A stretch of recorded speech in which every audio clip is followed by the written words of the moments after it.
Tu es professeur de quelle école? Pas un institut, une université. L'union, là où on apprend la démocratie et les progrès sociaux. Voici la réponse.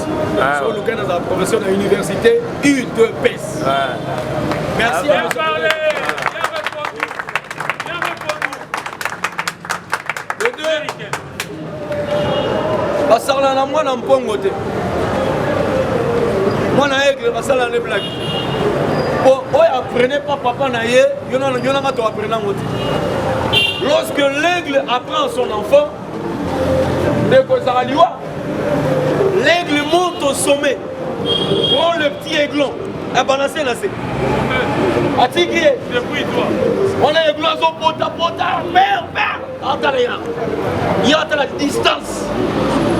Parce que l'aigle a la perception 2 km dans la 1 mètre. 2000 mètres, à la 1 mètre. On a regardé aiglon qui t'a emporté, il y a les gars. Dans le niveau pendant où il y a attraction, pesanteur, il y a tout ce qu'on a quitté la vitesse. Alors, tu as l'aéroport qui dit au avion assez. Moi, on a dit à ce qu'on m'a dit pour apprendre comment voler. Je vais dire aux autres, à vautours, à faucons, les aigles sont les combattants UDPS. C'est nous qui sommes des aiglons et des aigles. Pas vous.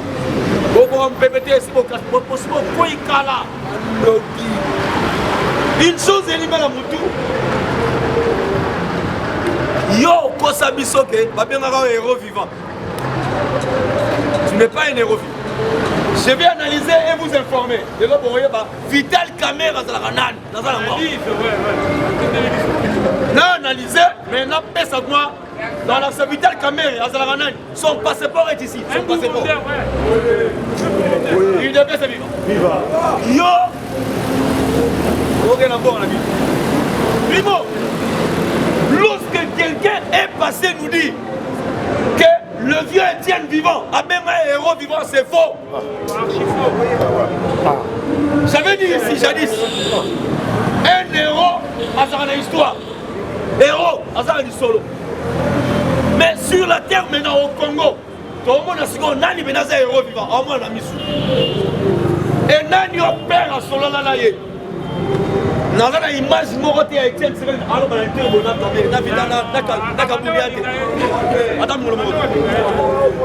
mais dans la image, on vient à Soala Félix, dans le toy. Image, tu sais que dans Soala Félix, dans le toy. APC Bambela, petit kebab. Petit kebab la vitale, c'est un voleur. Apporter ma dossier petit, qui va boire dans ma bête en haut. Moi, c'est l'image, il y a Félix avec le père. Donc, aujourd'hui, lorsque vous voyez le lionceau vivant, à l'intérieur du lionceau, il y a les lions. Et les lions rugissent. Il ne peut se vivre. Attention, lorsqu'un père n'est plus là, je vais dire à tous les enfants, lorsqu'un père n'est plus là, le père reste intérieur. Parce que tant père est vivant, à conseiller aux autres, mais sera confié. Ce qu'on va intérioriser papa. Donc papa, est-ce qu'on a 4? Ah, ça la 4, non, parce que c'est message, on s'en va du jour au jour. Donc, un monsieur, vous avez appris que papa est un héros. Moi, je sais, je dis, yo, c'est là que ma casse, il a Katanga, mais les Kinshasa sont foutus à zéro. Et Kinshasa et Katanga, bana baza battu. Attention, il va qui noie bien. Il va contrôler même pas ta poto micolo. Il va contrôler ma joue par rapport à un contrôlement. Il ne peut pas y va. Il va en avoir peut-être il y a Bilokos, il y a Gambela. Pour dire, lorsque Jean-Marc Kaboul a osé nous dire qu'on avait cherché des héros vivants, il avait menti. Parce que ce monsieur n'est pas un Idiopécien. Jean-Marc Kaboul, c'était un Uférien. Il était membre de l'Uférie. Il ne peut pas se vivre. Et, concernant ma Uférie jeune, non, on va bien. Son histoire de la justice, son Sambangana. Il était à l'Uférie et il était aussi voleur de train. Il volait les gens, et un voleur ne peut pas venir nous apprendre une chose. À l'UDPS, il n'a pas aussi appris. À l'UDPS, il est venu, alors il sera passage. Mais c'est lui qui a pris le best pour moi n'a pas fait. Un héros, par rapport à ses faits, par rapport à ses actions. Aujourd'hui, les actions de Félix prouvent qu'il avait appris chez le vieux Étienne. Et il a appris au-delà. Parce que Félix a ça l'élan. Donc même le vieux, là en place en famille, il est en paix. Parce que le fils a battu les records mondiaux. Aucun président au monde a battu le record à faire aucun président. Ni aux États-Unis, ni en France. Même les histoires, t'as une histoire biblique. J'ai dit Félix a une histoire. Même Dieu, là où il est dans la paix, il est dans la joie. Que moi, nous, la Tinda Penda, c'est un don béni de Dieu. C'est un don béni pour notre pays. C'est un don béni pour nous. Il doit se vivre. Viva! J'aimerais dire, combattant, et pas au son, ils sont à l'aise. Ça n'est kimia. Parce que tous les vautours, aujourd'hui, je n'ai même pas beaucoup analysé. Parce que tous les universités, UDPS, c'est des dossiers. C'est quelques dossiers, bandou, il y a bandou. Comme ça. Matakapon, Kimbut, Dizaine, comme on a bandou. Les grands bandou doivent arrêter bandou. Ali comme on a bango sous parce que va détruire Mbokao. Leur bilan est négatif. Des destructeurs. Ce sont des destructeurs de Baba Lobia. Les dinosaures, ils ont détruit le Congo. Ils ont une responsabilité. Le premier ministre, le député, il va même il y a des terrains qui cuitent. Il va même il y a Mansela. Nansela, Nabango, Nabango. Province, Nabango, il va même il y a Rotonga. Il y a Rotonga Stade, Nabango, il va même. Mais ils viennent ici à Kinshasa, c'est pour votre poitrine. Mais votre province, qu'avez-vous fait de votre province? Ce qui est la province, vous dites au niveau national au Corani. Combattant, vous avez une petite chose. À partir de petite chose, nous avons une grande chose. Mais la vie amicale, quand vous terminez dans le salon, il y a une grande responsabilité. Pourquoi? L'amicale, tant que vous avez une ah,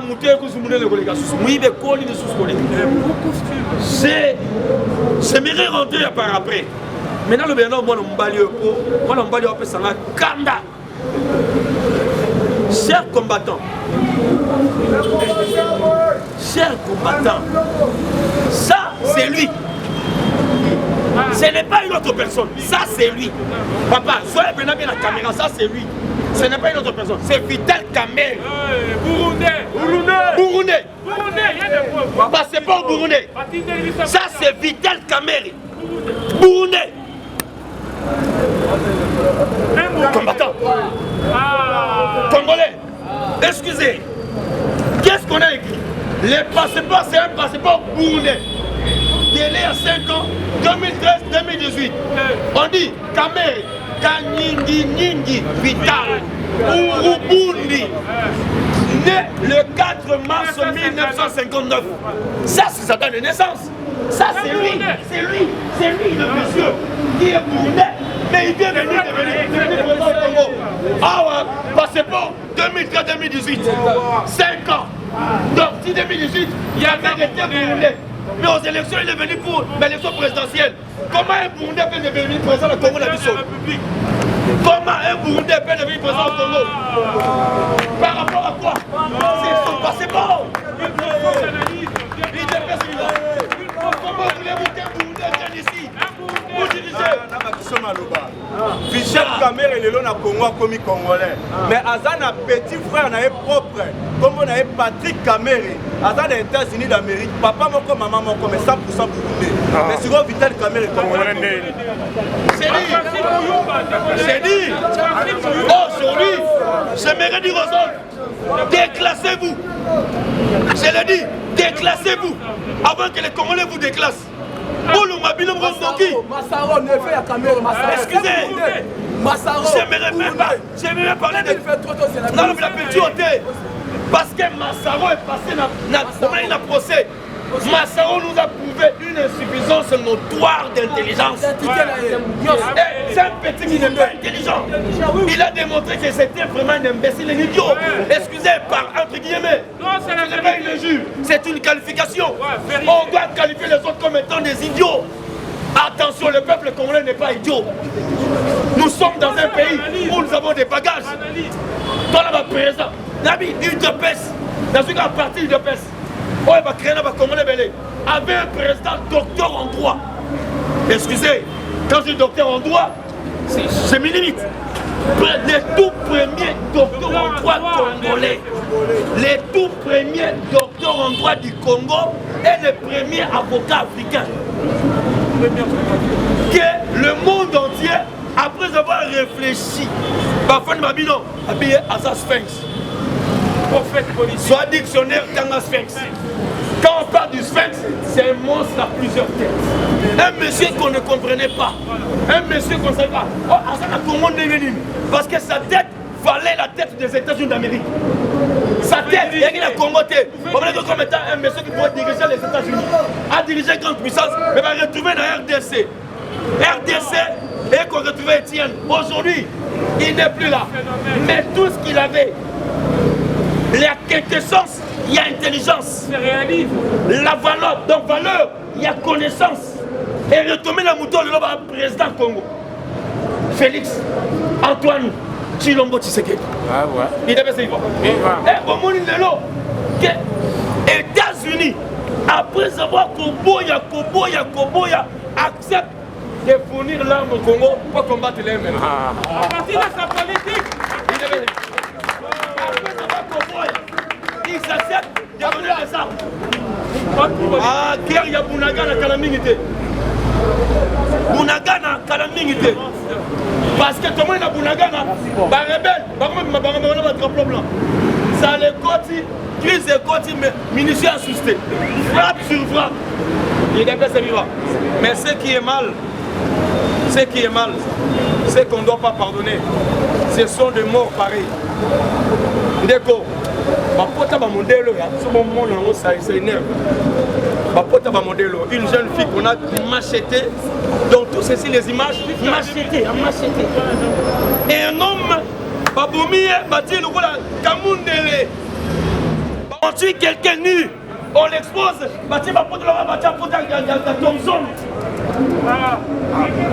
on coupe le sexe. Il ne peut pas vivre. Ces gens, oui, les pardonner, c'est mieux. Ça, c'était la face. Mais voici le verso, le dos. Il ne peut pas vivre. C'est énervant. Hein? Ça, c'est la face. Ça, c'est le dos. Ces gens tuent. Et ces gens tuent. Ces gens m'achètent. Et bien, on tient ma pote, on dirait Thompson. Il ne peut pas vivre. Ça, vous nous demandez de rester tranquille.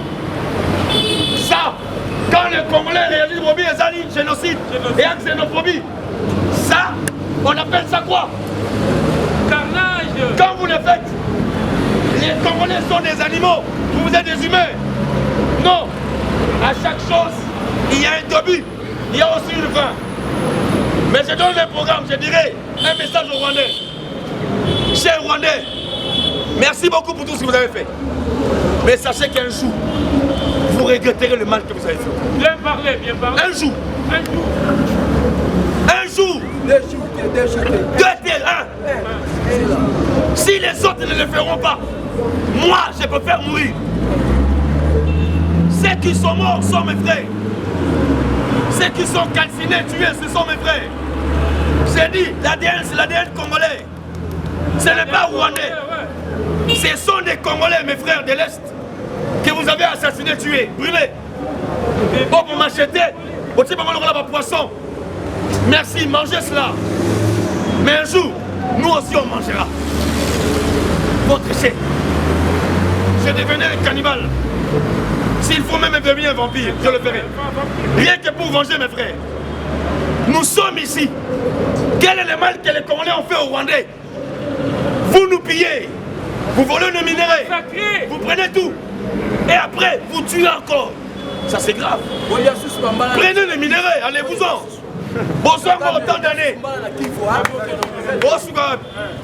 Vous prenez tout. Vous violez même les femmes. Nos grands-parents, nos mamans ont été violés, nos jeunes sœurs. Je l'ai dit, chers combattants, ça c'est la arme. Un jour, non, je me fais répéter. Un papa avec sa famille, sa femme et ses enfants, Mais exposer maman nu. Papa et maman nus devant les enfants aussi nus. On appelle la jeune sœur, on dit viens ici, couche. Papa couche avec ta fille. Il couche avec sa fille, on les tue. Il est paix, c'est vivant. C'était ça ce que je pouvais dire ce matin. Que Dieu bénisse la RDC. Que Dieu bénisse mes frères. Je sais que les gens veulent que je descende. Je descends par ici. Merci à vous tous. Comprenez? Je peux continuer. Chers combattants, ce que nous voyons au Congo, j'aimerais dire même à nos frères Teke et Yaka, il y en a qui dit ceci: l'ennemi ne vient que pour vous diviser. Il règne, mais vous êtes divisés. Les Yaka, les Teke ne peuvent pas se combattre. Vous êtes des frères du gros Bandundu. Nous savons qu'il y a des gens qui cherchent des choses. Mais j'aimerais aussi dire, combattants, qu'on défend des causes à Moupayate. J'ai du mal à voir des Congolais. Monsieur Fayoulou a menti. J'ai vu le vieux morceau. Après, il y a un fichier là, il y a salaire. N'est-ce pas? Nous parlons des salaires. Ne nous parlez pas des... Ils ne sont pas pris, non. On vit quelque part. Salaire de base. Depuis là, on a 21 000 comme salaire. Mais c'est ça, on s'arrête là. L'euro aura 21 000. Prouve-nous que tu as eu 21 000. Hier, mon gars, la preuve que il fallait prouver l'afficher avec son salaire à 21 000. À prouver que ce qu'on a dit, combattant UDPS, Congolais, dans la même langage à Fayoul. Non, Fayoul a personne à piste. Fayoul n'a pas été tinati. Je ne peux pas appuyer Fayoul. Non, Fayoul vient inciter la haine. Vous savez, le problème est 21 000. Et bon, tu vas problème dans mon foyer. Voici, on sera 21 000, on a 6 000 ans, 7 000. Ça crée un problème. Les députés vont avoir la rentrée le 15.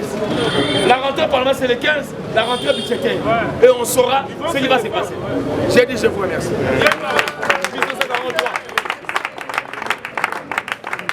1743, 900. 18 39 plus 243 993 18 39. Une véritable harangue. Vous avez harangué.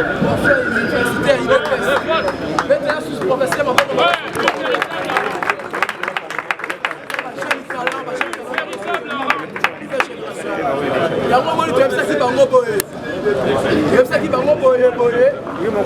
L'homme sondage, il faut que tu aies la micro, sondage, l'homme sous ce bimage pour la Congolais. Voilà, ça dit pour le monde entier et puis ça dit pour l'Afrique. Mais l'homme bimage pour la Congolais, tous les Congolais soutenir les actions du chef de l'État. Les 10 Kakambala, maman Moukontamboka Yemoko, a proclamé maman les 10 Nakananga, Nakananga, 10 Angola, donc elle est ma colo. C'est là, c'est là. Donc elle est Angola, ma colo. Tous les Congolais soutenir les actions du chef de l'État. Les 10 ans, ma colo, je suis monté à partir il y a Kananga.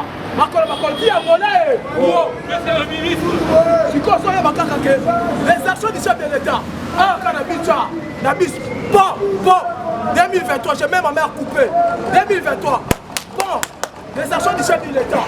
Bon, comme on n'a pas habitué au 4 types à sa fille. Laquelle a tête, je pense que là, vous comme à sa fille, ma collègue. Bon, d'abord comprendre le vidéo qu'on est sur Wana. Ma caméra est Wana. Parce qu'on comprend d'abord déjà. Bango, parce qu'on dit qu'en 2023, toi, il faut dire même table. Parce qu'on comprend que 2023, Fatih a coloré Bango en décembre. Et puis 2023, parce qu'on comprend que Bango est sur la prison. Papa, nous avons assuré de l'eau. Parfait 3, parfait 11. Là, parfait 8, la 4 à prison, 10 les lots, tout le monde va quantité. Mais quand tu as parfois la mousse, bien coulé. On a des bacotes à Kuna. Il y a pas de politique de ce qu'on est là. De où tu wapi, de comme tu wapi, de ce qu'on est wapi, de ce qu'on est Kosuka, wapi. 2023, de ce qu'on est Kosuka. Et là, on a président, on a Messi. On a OK, Fatima, toi, encore ma part. Comment les transitions, 5 ans, même bien, on a loi, travailler. Quand on est en 2023, parce que le gouvernement est responsable, net il va président, le gouvernement est responsable. Si on comprend en 2026, 2028, parti va comme une pape. Avant de naïe, voilà, monsieur Toketara, bonjour pape, comment ça va? Fumuzoulou, comment ça va? Hein? Et là, quand on a la caméra, on va dans le tout. Vous comprenez? Bakolela, bakoyeba. Parce que tout le travail pas maté. Ayebi continue. Ayebi parce que c'est là qu'on reçoit. Abandaki wapi. Azo continue wapi. Les personnes qui le reçoivent wapi. Et ça la maman moko. Akofa dans le corps roi. Afin de le corps roi. Parce que la retour dans moule. Ouais, on a encore des champs. Les champs sont encore vraiment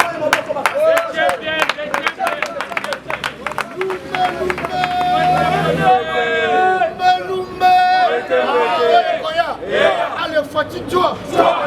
Fatigue-toi. Allez, fatigue-toi. Les informations.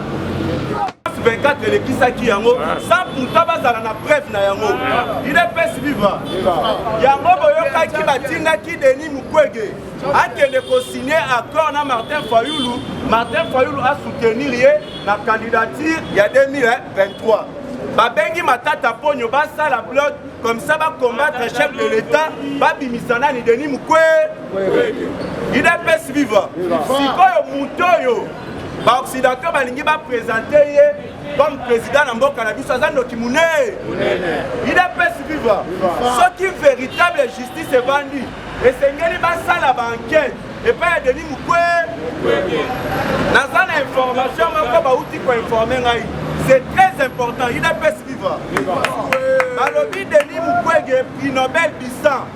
Cet homme du nom Denis Mukwege est un véritable criminel, un escroc trafiquant des organes humains. Il est pesi viva.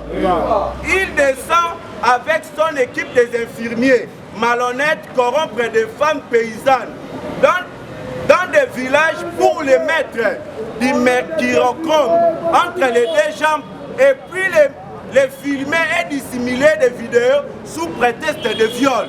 Il est pesi viva. Balobi, cet hôpital a été malheureusement construit par ces ONG étrangères pour servir des lieux de trafic d'exploitation de ces trafics clandestins. Il est pesi viva. Balobi, à Goma Kozwa Basi, ba paysanne, a fouti bango mbongo. Il est pesi viva. Ba filmaka bango entre deux makolo. Bazwa siko ba vidéo wana.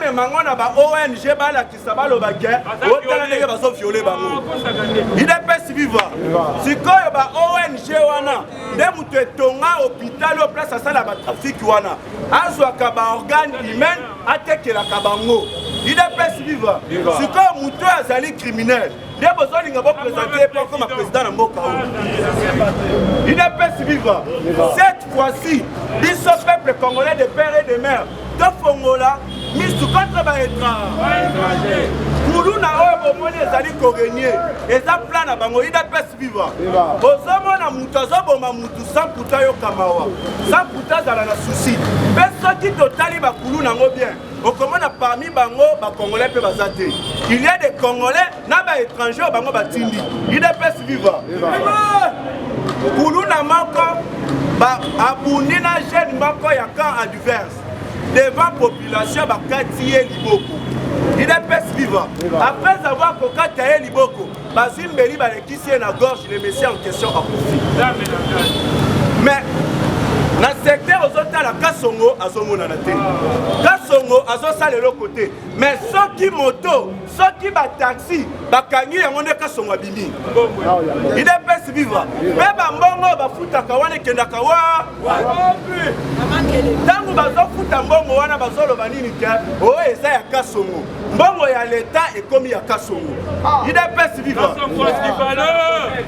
eza na mare moko autaki poto ayaki na mboka na biso parce que aza congolaise aye pona a investir na mboka na biso azalaki na ba projet ya malamu kulu na oyo akuti na zolo bana bino akini idps vivre abengi nga apesi ngai rapport alobi na bumbu na fesh donc elengesa na ngambu ya makala kote ya fesh wana babongola yango kombo bapesa yango kombo Ukraine idps vivre toke siko kote ya bumbu bapesa yango kombo Russe donc Ukraine na Russie bakomi na bitumba idps vivre balobi eza na jeune moko babengaka ye Godiel wana même na journée boye azoboma bato azokata bato azobanga te siko mboka na biso kasongo zawa na ba policier phénomène kulu le komi koya mabe eza pla bazwi basali mpona baaccuser chef de l'état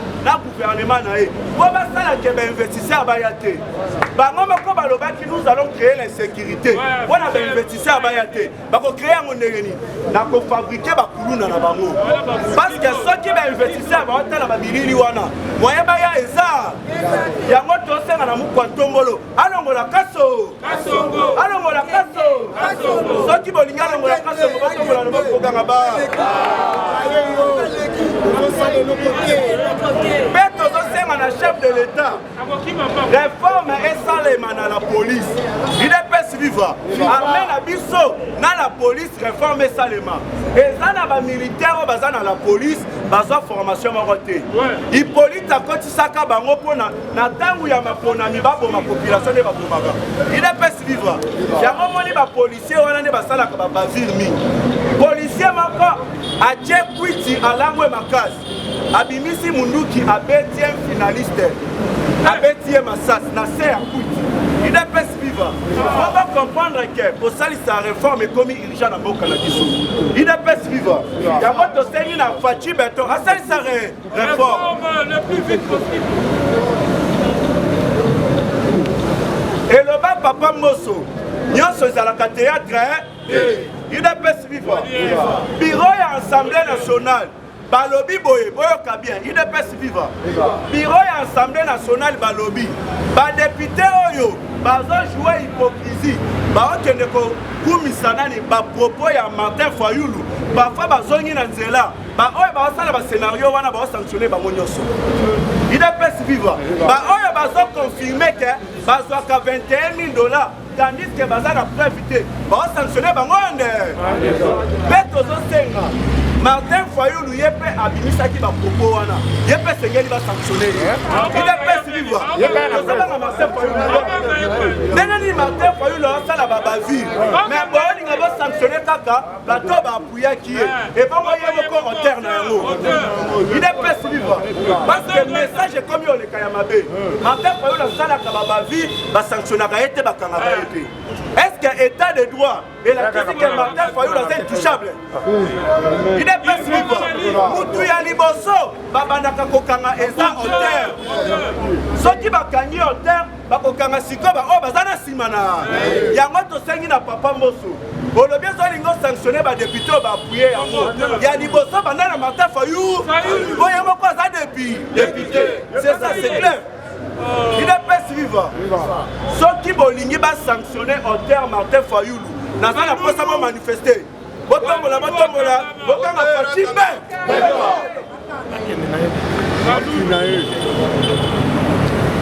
un député ne peut pas toucher $21,000 selon la loi des finances article 83 de la Constitution idps vivre selon la loi des finances l'article 83 ya Constitution elobi ke na mibeko eza wana député akosimba mbongo ya bongo te député azosimba koleka chef de l'état conseiller asimba koleka chef de l'état bomona yango teke eza kindoki bato wana bavandi wana te bakei konsume même na montre chef de l'état lati omontre ezalaka cher ezalaka prix botalaki Moïse Katumbi lokola moni Félix azobeta na basondage afinancier bambongo bamodifie basondage ekomaka o Moïse Katumbi aza liboso Martin Fayulu aza na deuxième Fachi aza na suka botalaki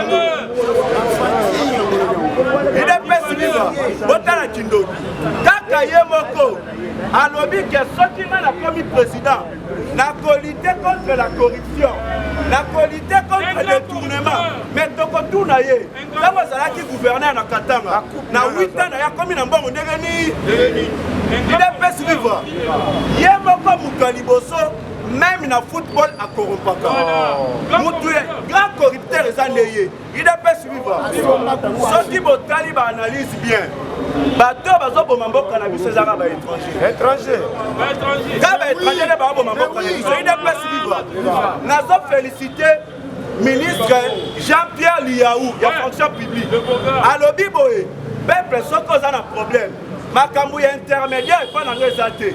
Yaka faire père nangai talisanga problème ozana ba mama ba sepela ki ba memeli vache ba sombeli vache be balobi azali ko aider babola tozo sena na mu kwantombolo même ministère des personnes vivant avec handicap et le moyen na IDPS chef de l'état n'aime ta créer normalement fait ça na IDPS ba tchemutu oyo yemo ko handicap maintenant ba ndekone ba otambola tout droit. Dans le monde, on a un quantité. Il est pas vivant. Les collègues tout droit. On est quand même la mission tout droit normal. Qui l'ont quitté. Mais ceux qui total n'a pas prince qu'on a aveugle. Il est pas vivant. Aveugle va combien belé. Mais tandis que le ministère n'a pas moyen. Il y a moi qui se à la Moupantombolo. Maman, on a allo. Ministère, on a une idée.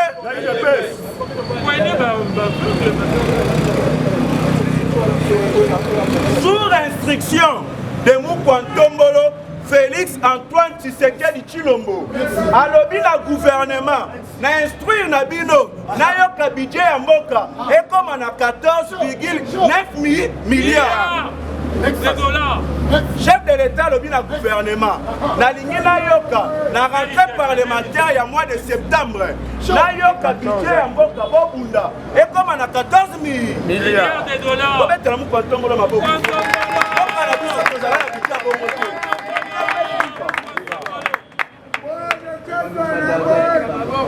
Ben azali ko féliciter ba jeune congolais. C'est décidé par le bien. Le corps a fatigué le baki pour te protéger mon cannabis. Et Seigneur, il te compte en armée. Il est pas vivant. Et Belé va comme il compte en armée. Mais armée, le biboé. Dans un apport, ça a totalisé 1 million. Il est pas vivant. 1 million de soldats dans 4 armées. C'est ainsi que pour protéger mon cannabis. Gentili Mobila a Outaki représenté 600 Koulouna. Il est pas vivant. La 600 Koulouna on a lobby. Les Anaba Oyo Bakokota na armée, Naba Oyo Bazali les plus dangereux. Bakokene na prison hautement sécurisée. Il est pas vivant. Donc comme il a VARDC na ba M20, il est pas vivant. Il tout maison à Katezo. Tumba ya des gars et bandits. Bah comme il a pas ça va récupérer Boungana. Les FARDC ont mené avec succès un assaut sur plusieurs collines occupées par les rebelles M20. Les combats sont encore signalés entre les FARDC et les M20. Et plusieurs collines sont déjà sous contrôle de nos FARDC. Voici ma conférence, elle sous information. Pourquoi surtout quand vous avez besoin de maison en Ambo. Tu mets la FARDC ma boca.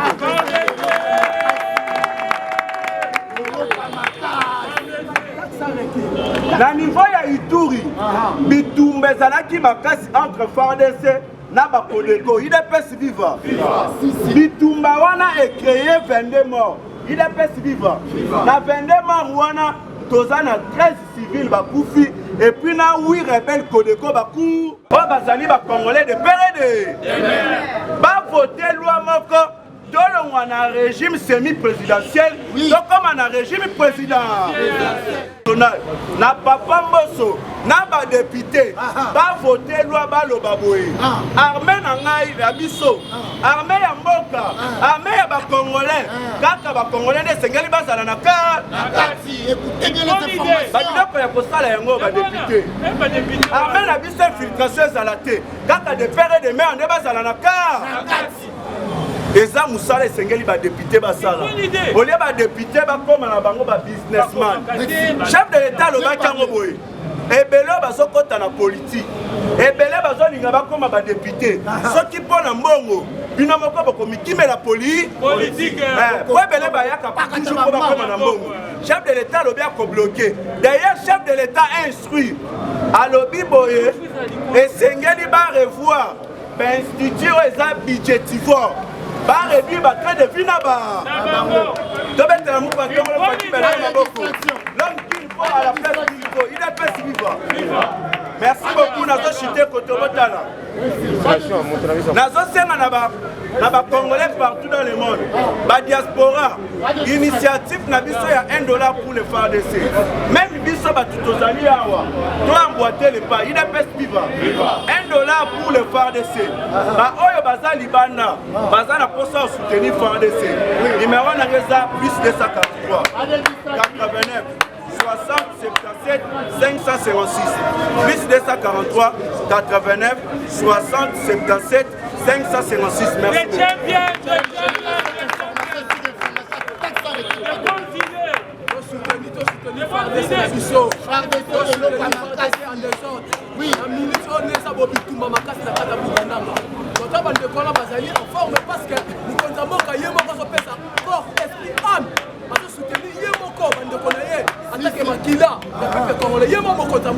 Où sont les députés?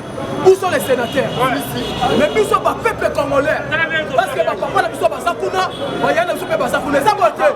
Yango peuple biso peut contribuer corps ya pamba. On a soutenir FARDC na biso. Et puis nouvelle génération vont s'abonner massivement.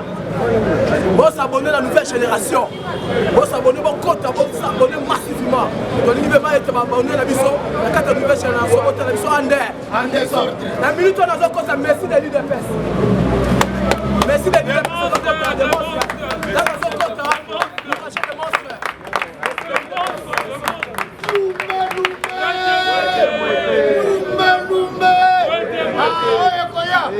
Allez, fatigue-toi.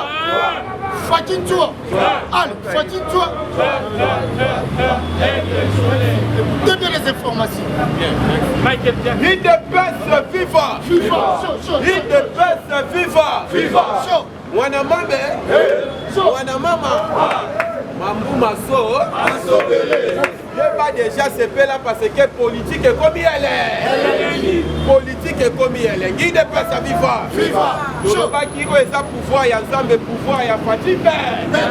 Ceux qui ont ensemble la fatigue a échoué. Pour remettre la liboma, pour remettre la scie, pour remettre qui dépasse sa FIFA. Alors, combattant directement dans ma solette politique, il y a des sanctions awa.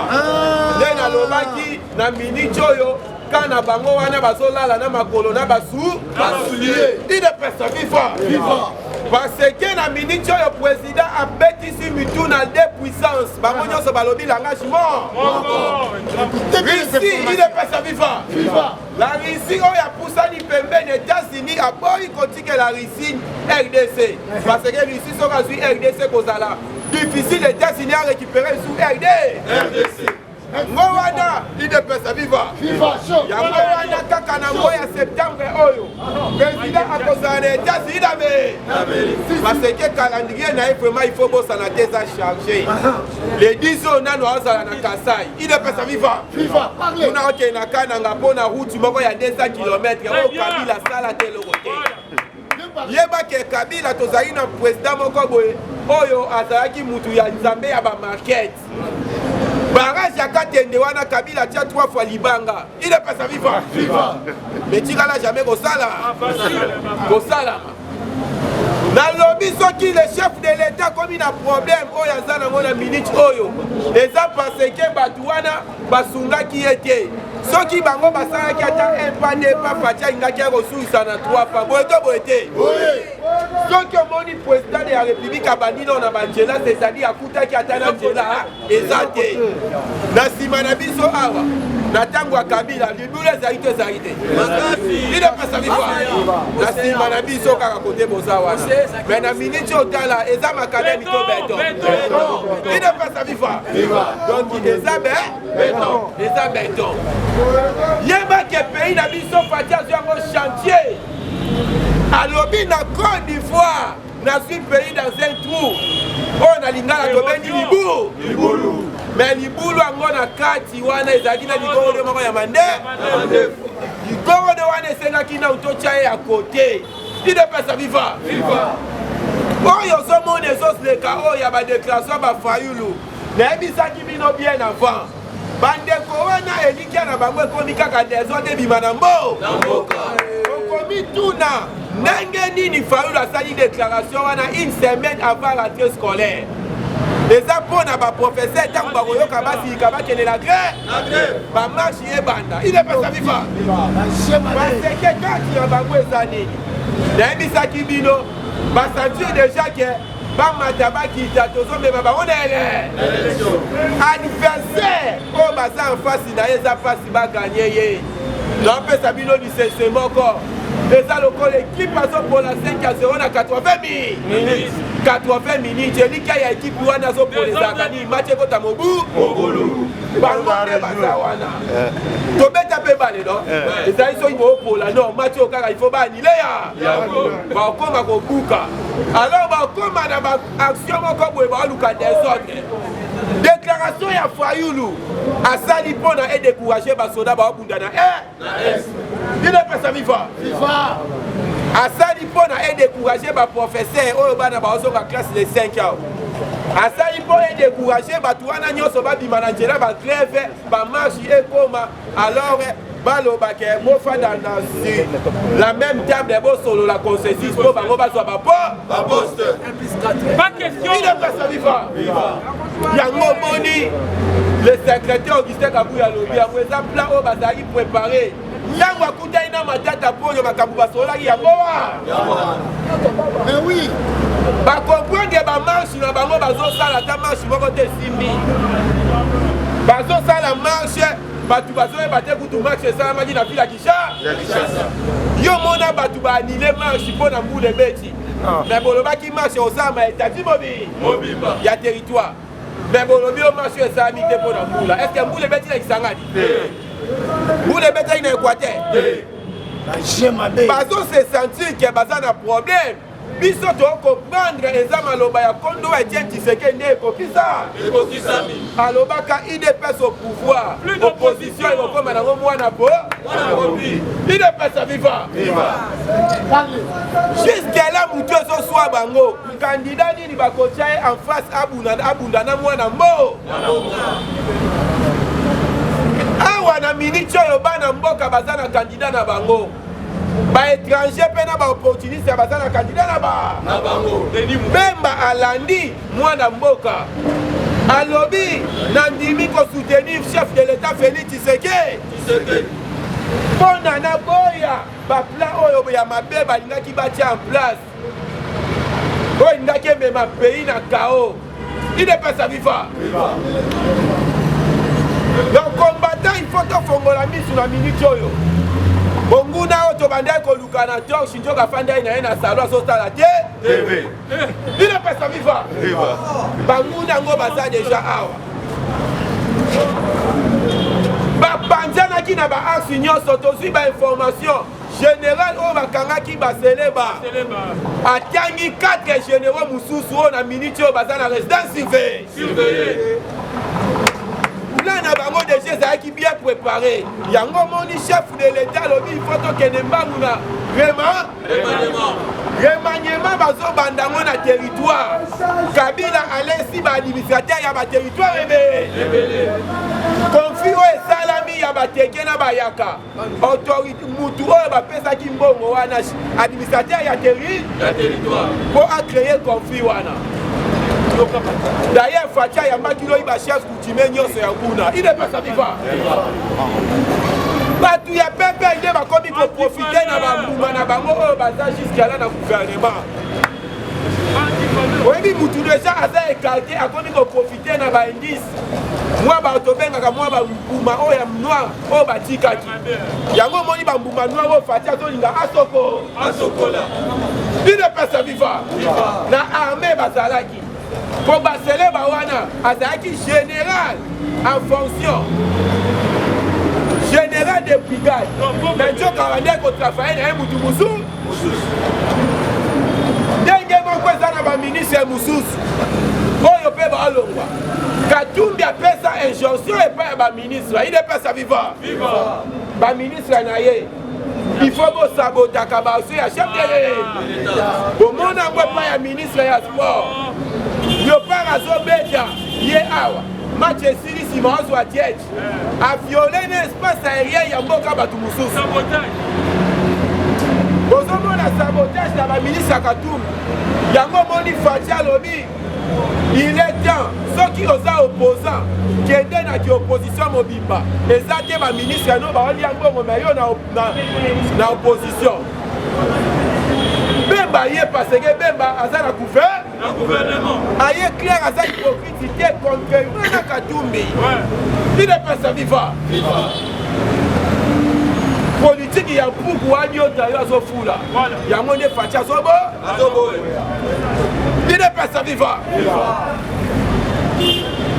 nini sikoyo na miniti oyo ezoleka na bunaga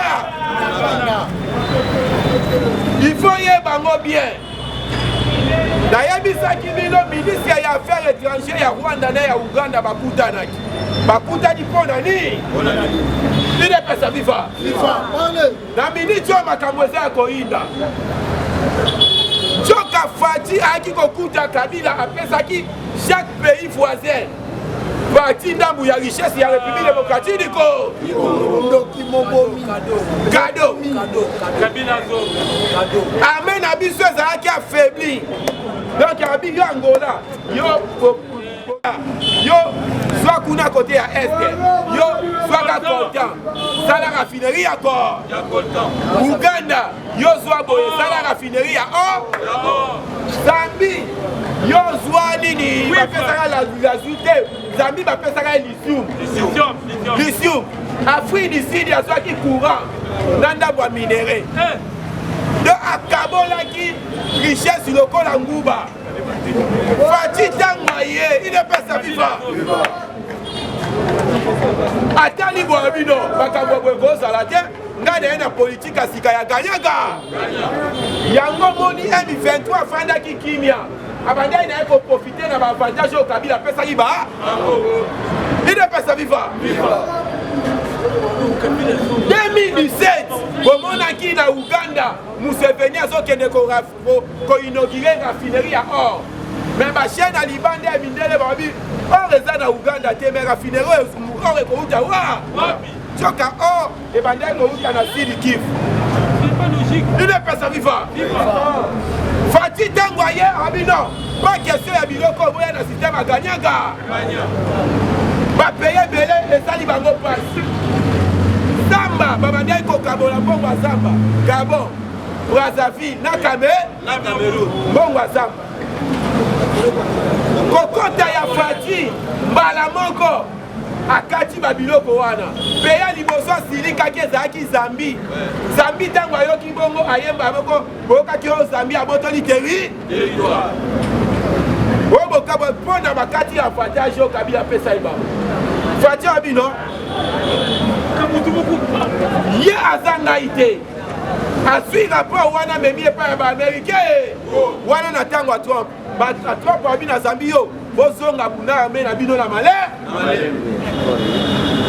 Fati aye na Uganda idepasa viva tala nda kati bango ndabuda na comprendre pourquoi bozomona M23 abimi pourquoi bozomona Rwanda na Uganda basangani aye na Uganda déjà salaki raffinerie ya or Fati aye na sala bateau ni nasinise bango baaccord ya ganyaga natala tension na bango ake na 2021 na Giseni wandu Kagame afandi asigné accord ya commercial c'est-à-dire tout ça là la population ba échange bani bokotaka na voie normale ndenge makambo ezali na kaleza lisuute Kagame azo signé mazolela na se ya motema albendi su Museveni to sala ba route principale na ba système de surveillance banjela Bunagana Rutu donc ayoki Bunagana bia Bunagana onde njela to kotelaka to yibaka na pete nyo sko ekoma perfectionner comme réalité to yiba ndenge ni il est pas sa viva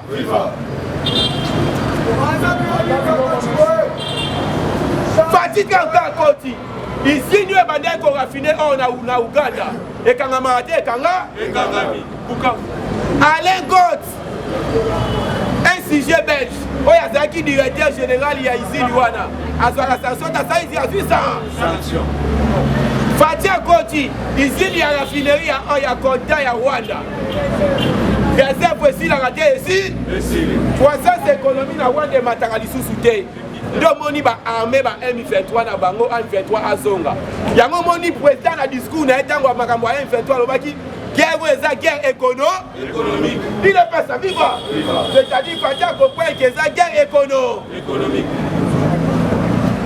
alobi de biloko na discours wana alobi guerre économique alobi bavoisin baprofitaka na desoke ya Congo mpo bayiba ndenge bali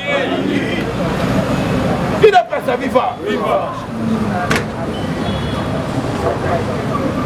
il est pas ça vivre yango wana combattant na minute oyo armée déjà ezwi injonction balongoli bambuma nyonso déjà mabe na minute oyo mpe bapesi bango si opération tu basala yango discrètement bato bandaki kopiblie soki amasai boye bazwi bapiblie tioka bandaki kotravaille na barebele ntango bapiblie rebele mpe azwi position mais cette fois-ci bakozala surpris il est pesa vivant États-Unis aye koyebisa tozwi susu mosusu lobi ayebisi Gilbert Kabanda il est pesa vivant il faut respecter droit de l'homme d'attaque oyo bolinga bosala bazwi information ke tolinga tosala te oto respecter droit de l'homme est ce que M23 ntango azoboma population to respecter droit de l'homme yango boyi Gilbert Kabanda yebisa bango clair alobi na minute oyo toza kaka na posa ya bibunde pas question posa kaka ya bibunde il est pas sa vivant droit de l'homme combattant mboko eza na mbongo tozali nde na bato aki mtemama nayebisaki bino ntango liyawo azoloba 450 000 fonctionnaires aye kokuta liste ya 400 000 50 000 fonctionnaires mais en réalité ntango asali bacontrôle batikali kaka 73 000 nyonso wana bandaki kokota na maboko ya babroche ya base sebile pesa viva président na 2020 alobi na Lubumbashi Kongo eza na mbongo ebele ata gratuité oyo tokende nango ti université biso kutu tokolekisa ide pesa viva gratuité tozwi na bauniforme nyonso okutango kaka na ekole tinda kaka mwana bongo mutaka ide pesa viva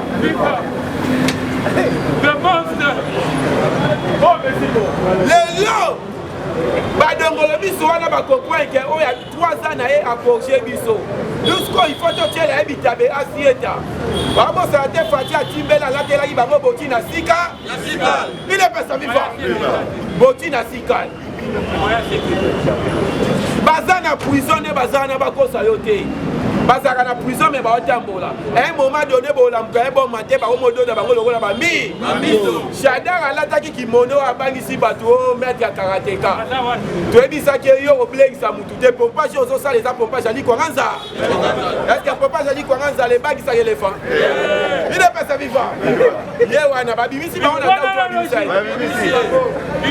sowe aleli to aleli te baoyo bakanisaki Kabila discours oyo c'est Kabila qui dirige le bamaka lisusu parce que bakokwada ke Kabila tanki aza na pouvoir sowe jamais bakomi kobimisa ye na nda discours oyo ya bainvertisseur bakoya te elo bamaka lisusu parce que bafanda kimia bomo bamoni bimo na meso invertisseur azosopa na lokola mbisi ide pesa viva basali analyse avec Fati sur la bêtise 18 ans Kabila betaki awa la police ntango bandolanda bato bokende mosala na makasi mosala eleki ebele bato mu tokobetisa defe loteri barwande bakobeta defe loteri mpo baya kosala biso mpe to bandokata bango na nko idepesa viva ka nde Etats-Unis asalaka boye to boye te bapeye ebele ko bandobeta defe loteri otalika foto solo boye oesu idepesa viva adage loba développement ya Afrique kobanda na RD développement ya Afrique ebanda na RDC Mais il est déjà si il y a développement. Il n'est pas sa vie fort. Les amis balais que ça a un moutouma quand on a pas fait mission à Komema. Congo na diapo. Fatih Béton. Il n'est pas sa vie fort. Réunion so basala kala kingaka tu sori ba coach. Premier sujet ça la ndenge ni ya déboulona biso ça c'est bé. Donc ça kana biloko nyonso. Mais aye kaka na biki ya pamba na papier ya 100 fois. A désarmer kingaka tu a désarmer GLM. Suis. De l'eau Albert Youma Yewana Zolé. Vide personne viva. Merci combattant et un petit peu. 243 82 73 538. 243 82 73 538. Oh Yabino, président Messi, nouvelle génération. Nous sommes pour soutenir l'initiative, il y a pas de zéro soutenir base Nabino. Au moins, il va nous soutenir moi santé. Et puis, ça commence à l'objet un petit peu dans le voyage. Allez, il faut beaucoup soutenir base Nabino. Ça ne va pas pour la vie. Merci, la surtout pour la division dans mon collège.